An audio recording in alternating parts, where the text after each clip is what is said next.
مشاهدينا فاصل وراجع لكم.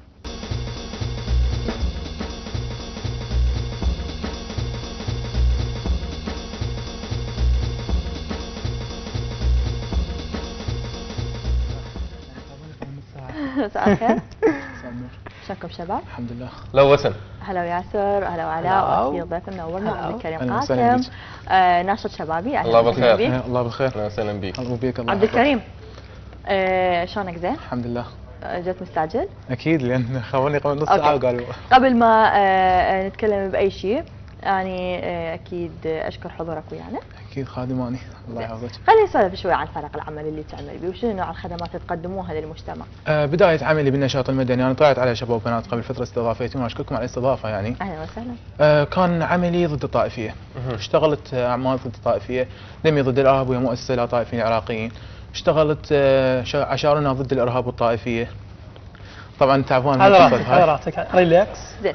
يعني احنا قبل فتره استضافيناك في شباب وبنات، وفعلا انه انت كنت تتكلم عن موضوع انه لا للطائفيه، لان نعرف انه الاحداث اللي صار بها بلدنا من عام 2003 لحد الان وقبله صارت طائفيه هوايه، صار قتل عشوائي، صارت انه فتنه جت من خارج بلدنا، فبالتالي سببت هذه مثل ما نقول الزوبعه داخل بلدنا، انه سببت عندنا ايتام بالبلد. هواي ايتام، فقررت انه اشتغل على الايتام.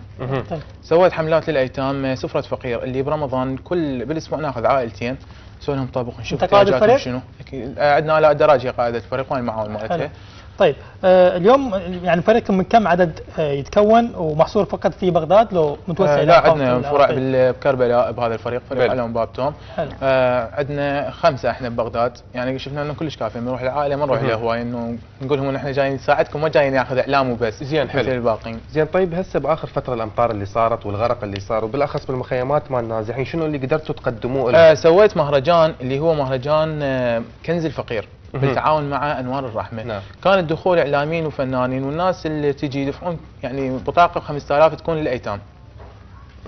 جيد. يعني كانت مساعده وسوينا يعني ودينا هاي الفلوس لمخيمات النازحين. حلو. اكيد هذا الشيء مبادره حلوه من عندكم. راح نروح شوي ناخذ بريك نهدأ هيك ناخذ فيديوهات ويا علاء. اوكي.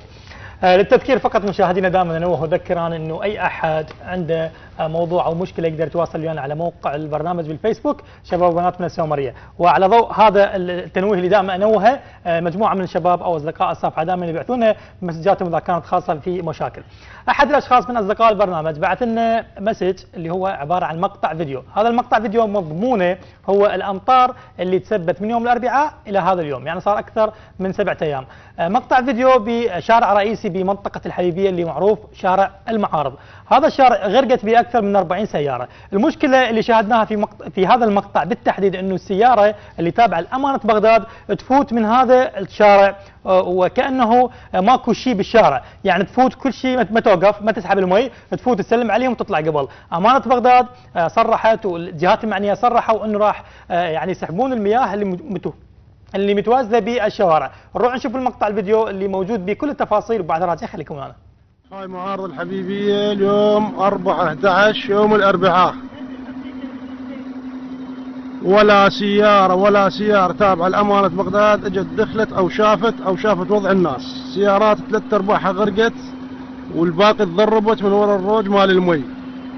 اما بالنسبه للمناشده ملينا من المناشدات وحرنا نناشد من بعد، يعني ما نعرف وين شو نناشد وش نسوي، يعني اذا مطرت باكر او عقب باكر تنهجم بيوت الناس. كل سياره بيها 3 وبيها 2 شركه وعلى باب الله، والسيارات تدمرت وتهجمت. وامانه بغداد تروح لهم تقول لهم تحكي وياهم معارضي يدير وجهه منك حتى ما يحكي وياك ولا يسولف وياك. جينا او رحنا وودينا وسوينا وكل شيء ماكو. وهذا حال المعارض، واليوم 4/11 يوم اربعاء. وهذا مثل هذا النموذج يجي بالروج يضرب السيارات شيء تضرب بشيء. هاك تفضل شوفه يجي ولا يهم الهم. هذا ابو امانه بغداد يجي بس يفوت منا يتخطف ولا له علاقه ولا يفتح ولا. احنا الاهالي قدرنا نفتح من هوله وحده شويه قل حوالي سنتيمين 3 المي، اما بالنسبه للباقي ما نقدر. وهذا حال المعارض اليوم. وهذا الروج تفضل شوف شو يسوي بالسياره.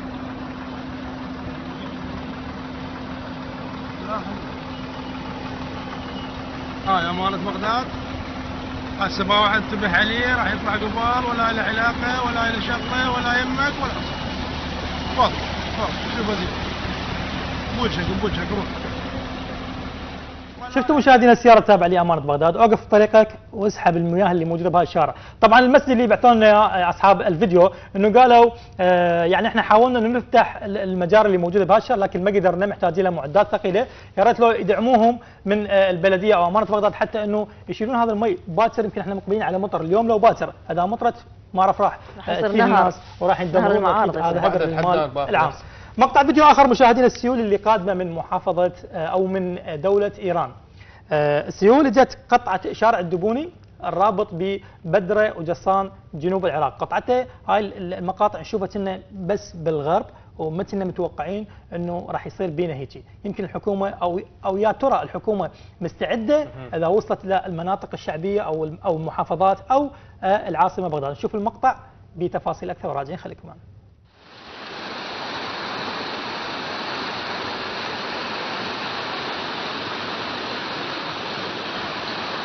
هذا طريق الدبوني مال بدرة بين جصان، قاطع بين الدبوني وبين جصان. الزود قاطع الشارع، شارع مال بدرة مال الدبوني، قاطع الشارع مال الدبوني. شوف شو مسوي بيه، شوف يا جماعة الخير، شوف الزود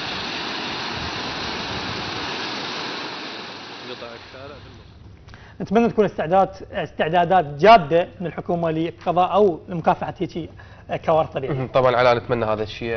لكم دور بهيك مثلا تحذير او توعيه للمواطنين، للشباب، للاهالي؟ اكيد احنا امينه بغداد ردنا من عندها انه فقط تدعمنا بالمواد، يعني الماطورات والهاي، احنا نتطوع ونشتغل يعني هذا هي الشغل. نفس الامانه تردوا من عندها بانه تدعمكم؟ بس تدعمنا، بس نريد من عندها المعدات المعدات. احنا قلنا احنا نشتغل وما نريد اي مقابل. انا مجرد عندها الامانه نفس المعدات الكامله، يعني من الممكن بانه تقدر هي تتلافى يعني هذا قصه الموقف. موازنه ما موازنه، قلنا لهم احنا ناخذ كل شيء، ما نريد لا راتب لا شيء، مجرد نريد نخلص العام الفيضانات فقط ادوات فقط والمراكب اللي عندهم، اي حتى بزيادة، يعني المخيمات كلش يعني بالقاع صارت.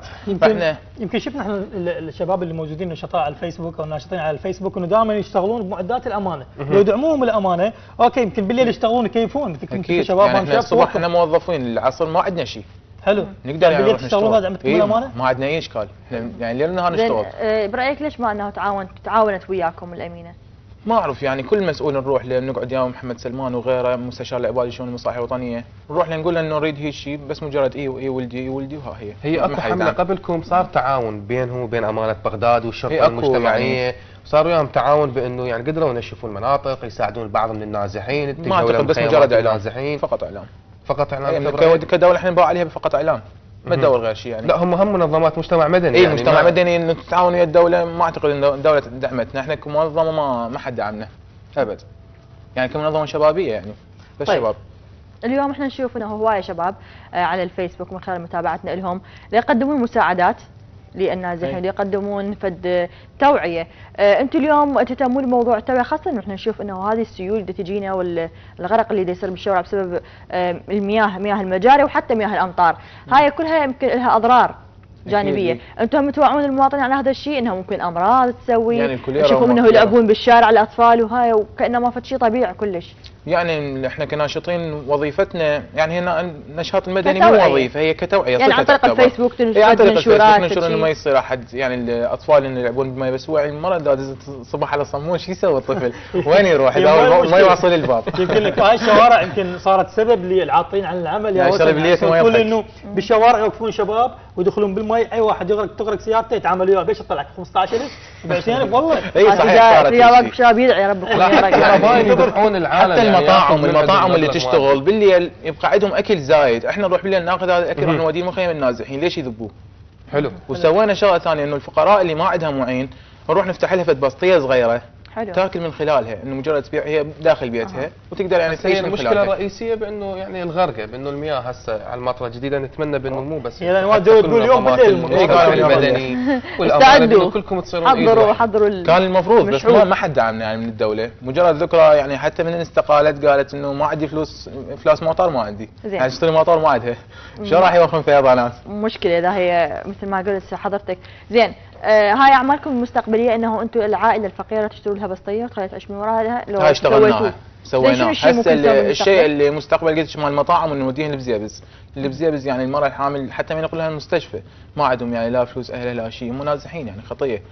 يعني قبل فتره نشروا منشور على الفيسبوك مراه ولدت ببزيبز على جسر بزيبز، صح شفتوا يمكن المقطع؟ شايفه هيك يعني. يعني تاخذون الاكل من المطاعم اللي المطاعم اللي يبقى عندهم بالليل ناخذه هناك. ومرات يعني نجمع تبرعات الناس، اكو ناس يعني زينه تتبرع لله يعني المسؤولين ما اعتقد احد يتبرع عندهم اذا ما يذكر اسمه، احنا ما نريد هذا الشيء، ما نريد نسوي الاعلام، نوصلها فقط. طيب حلوه الاعمال اللي تقومون بها، يعني نتمنى انه جهودكم تصير بعد اكثر اكيد، لان انتم ولد هذا البلد أكيد. واكيد البلد يعتمد عليكم طبعا. وعلينا. شكرا لك، نورتنا وشرفتنا عبد الكريم قاسم، ذكرت بالقائد العظيم عبد الكريم قاسم. طبعا اكيد شكرا لك يا ياسر وعلاء وكل مشاهدينا على حسن المتابعه. انتظرونا بكره حلقه جديده، مواضيع جديده، ضيوف جدد ايضا انتظرونا.